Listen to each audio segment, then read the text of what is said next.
Hey, it's Pastor Dan from Dexter Gospel Church. I appreciate you watching this Proverbs Practical.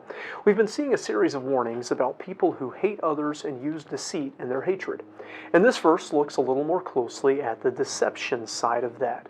So we're in Proverbs 26, verse 28, and it says, "A lying tongue hates those that are afflicted by it, and a flattering mouth works ruin." So the idea of affliction here is that of oppression, of crushing.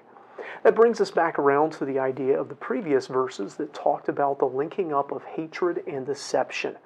The two just go so naturally together. In fact, this seems to say that when someone harms someone else by lying to or about them, the liar hates the person that they lied to or about.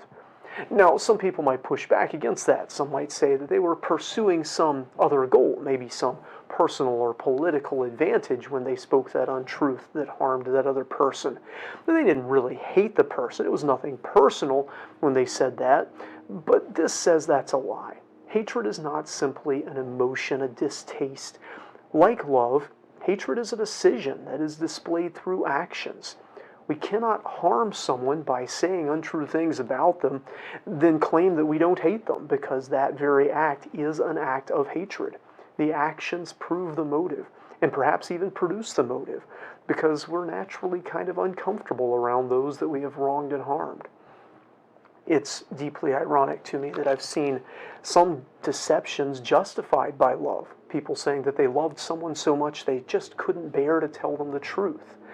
But while truth can be separated from love, that is, you can say things that are true without loving someone, you can even use truth as a weapon to harm people sometimes, lies apparently cannot be separated from hatred.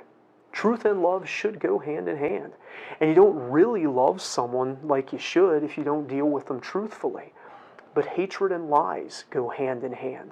And you can't slander someone and then claim that you don't hate them or deceive them and say that you love them. The idea of the flattery, second part of the verse here, is that of smooth speech. The word is used of the speech of the harlot. It can be saying things that people want to hear but aren't necessarily true. An untruth doesn't necessarily have to be nasty or slanderous in order to be harmful or destructive.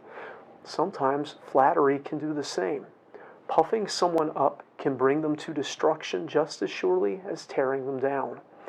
Truth is far healthier than any lie, even a lie that people want to hear or is comfortable or easy for them to hear, whether that lie wrongly puts someone down or wrongly lifts them up.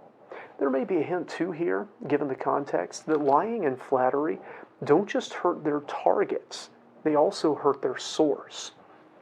The liar, the flatterer, they are afflicted by the tongue that does that.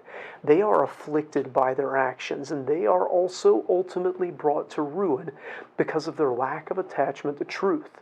That may not be the main thrust of the verse here, but given the context, I think it's definitely a possibility, and I think it's probably accurate.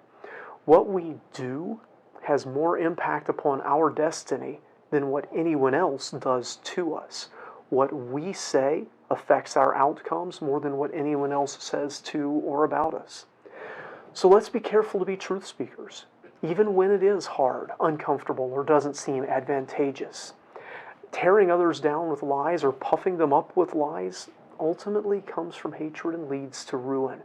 Our truth should always be spoken with love. Just because it's true doesn't mean it has to be said or that it shouldn't be said kindly. But our love should also manifest itself with truth. I hope this video is a blessing to you. If it is, give it a like. If you haven't already, subscribe to our channel for more insight from the Scriptures. Until next time, I hope you stay well and use only the truth.